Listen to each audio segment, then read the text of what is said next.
In today's video, I wanted to share some tips and strategies for learning new languages and maintaining them. To give you a little bit of a background, I speak Korean, English, and Spanish.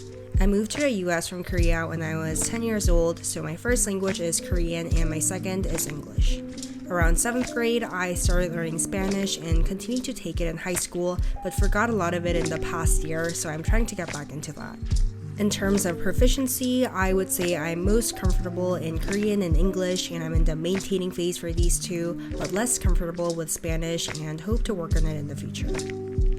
Language learning is still a work in progress for me, and a lot of the things I'll go over today are what I currently am doing as well.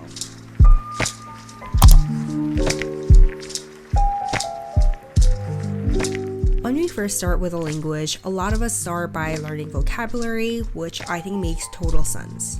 Vocabs are building blocks of language and are super helpful to know before we start doing anything else like writing or speaking. So one of the first things I want to talk about is how I learn vocab, including finding words and making a vocab list.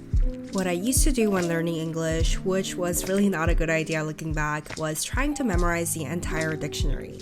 In middle school, I remember I got up to something like letter C and gave up because I wasn't retaining most of them and I still didn't know when to use the words. Instead, I would suggest finding words more naturally, like by reading a book or watching TV. Another simple way is to change the language setting on your devices to your target language. This way, you know the context of where the vocab came from, how it fits into the rest of the sentence, and it'll just give you a better idea of when exactly to use that word. You can also find words that are more modern and you're more likely to use instead of some really obscure word that no one has used since the 18th century. It's just more efficient to memorize words selectively and use your brain space on useful words. Now that we found the words, it's time to organize them. I highly recommend having a vocab list. I can't emphasize enough how important it is to have a list or some other way of storing these words. I used to make my vocab list on paper, but I digitized it a few years ago so that I don't have to carry around a physical notebook or worry about running out of space. I currently use Google Doc and it's been working out pretty nicely for me. I like categorizing my words so that I can find specific words easily and it helps me memorize them when they're clustered like this. As you can see, some words also have a picture next to them to help visualize. The key thing here is to try different setups and customizations to find the one that is most helpful. When writing out the definitions, I recommend choosing a couple of dictionaries to consistently look at. I find it helpful to use around 2 dictionaries per language because I understand things better when they're explained to me in 2 different ways. In addition to Google Dictionary, for English, I use Merriam-Webster, for Korean, I use Naver Dictionary, and for Spanish, I like SpanishDict and wordreference.com. If it helps you, you can also write down translations into your first language. The process of typing the words does force you to memorize them a little bit, but it's important to revisit the words once in a while, look at the definitions again, write example sentences, so that you actually know when and how to use them. Vocabulary is one of those things that are easy to learn but impossible to master. We can't really stop learning it because there are so many words. I think the key to studying vocab is repetition and keeping at it.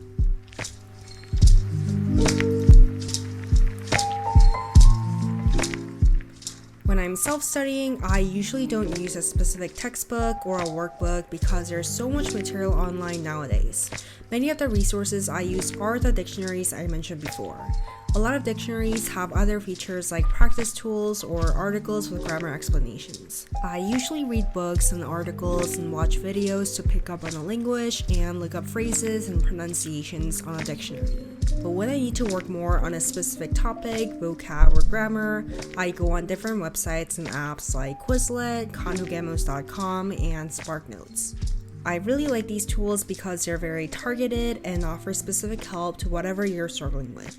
Starting with a book is good if you want a more structured learning, but it's more than possible to learn and improve off of these resources. Another amazing resource is people. If possible, I highly recommend practicing with a friend, a mentor, or anyone who you can interact with in your target language.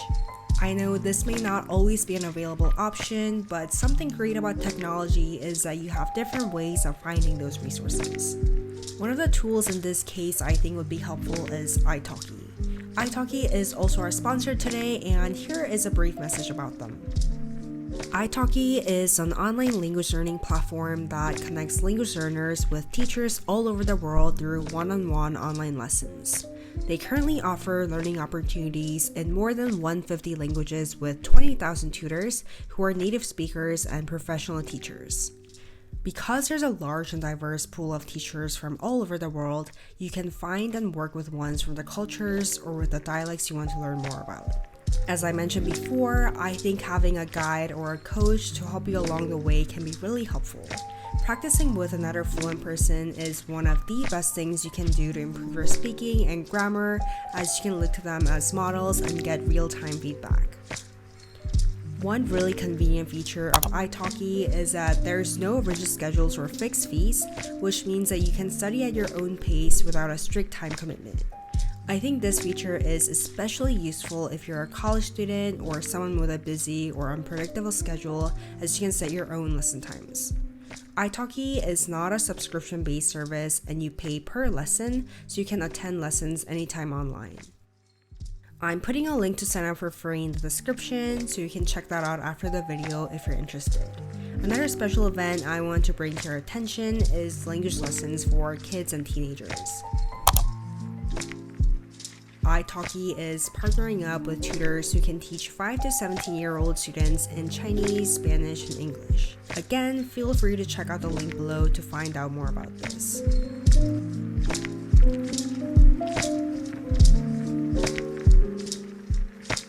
Moving on to the next tip.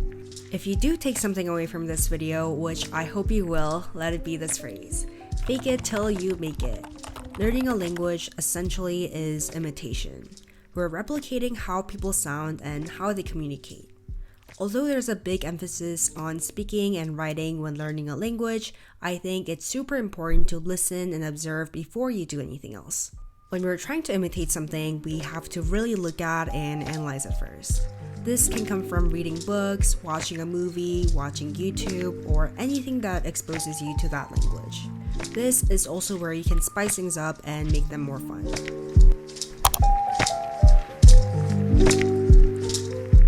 Personally, I'm a fan of lifestyle and baking vlogs on YouTube, so I watch these rotating between different languages. When you watch the things you would normally watch on Netflix or YouTube or anything else, you can learn new words that pertain to your own interests and you're more likely to use in real life.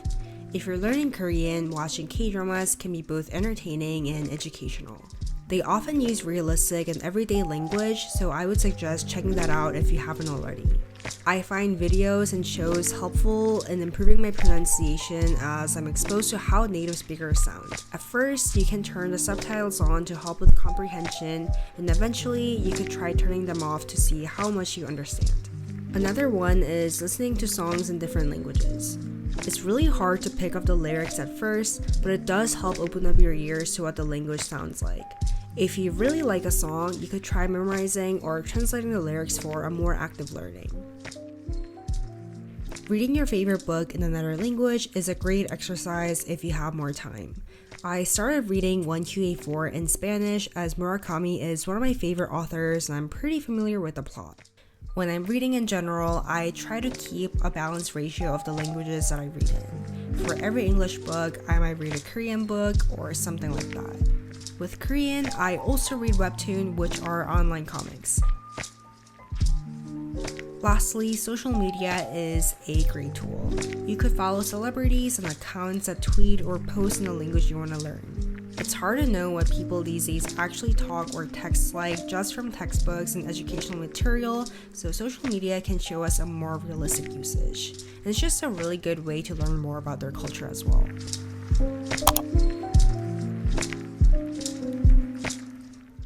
I think pronunciation is one of, if not the most difficult part about learning a language. Some sounds in one language simply don't exist in other languages, and it can be really hard to grasp what certain words are supposed to sound like. But once again, pronunciation is imitation. It's listening to a lot of native speakers and trying to sound like them. One thing I found really helpful in learning to pronounce things is by recording myself. I use a simple recording app on my phone or sometimes a camera to listen to what I sound like and compare my pronunciation to recordings of natives. This way, you find patterns on how you're saying specific things and can make adjustments if needed. When I'm learning to pronounce an individual word, I might also go on Google and search how to pronounce blank. It gives you the slower version as well, which is pretty nice of them. Another thing you should consider is that there are different dialects and languages, and you should probably pick one to study or begin with.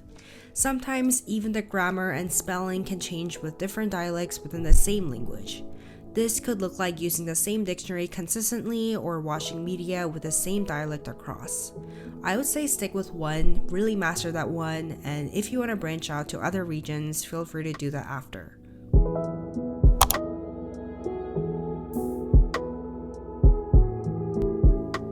This is more on your mindset when learning, but don't be afraid of making mistakes, especially with pronunciation and grammar.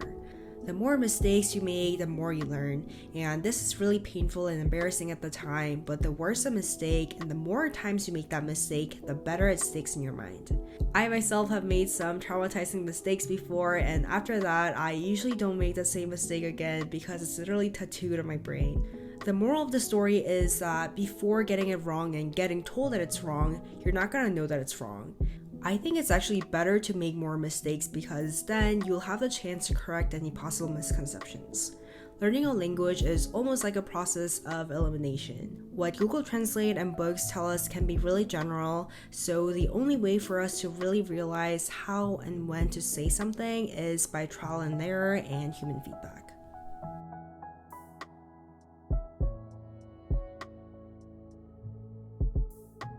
If you're at a stage where you're comfortable with 2 or more languages and are looking to maintain them, you could consider translating or transcribing captions for different websites or archives. TED Talk is the first one that comes to my mind, but there's a lot of other opportunities if you just Google them. Most of the videos you'll be working with on TED Talk are educational as well, so we're learning new things on the way, contributing to meaningful projects, basically killing 3 birds with 1 stone. Writing subtitles for my YouTube videos helps me in the same way, keeping me on my toes and encouraging me to keep learning, picking up new vocabs, and sustain my fluency. A lot of YouTubers leave a link in the description box where you can contribute to their translations, so that's another thing you could explore. Language is fast evolving and there's constantly new slangs and trends you might want to keep yourself updated with. Translating YouTube videos could be a great way to help you with this. Keeping a diary in your target language is another long-term activity that can help you maintain that language. Since keeping a diary or journaling tends to be a habitual thing, it's a good way to keep using a language and it's usually not a big time commitment. You could take like 5 to 10 minutes each day writing a few sentences or even just one, and it'll keep the language fresher in your mind.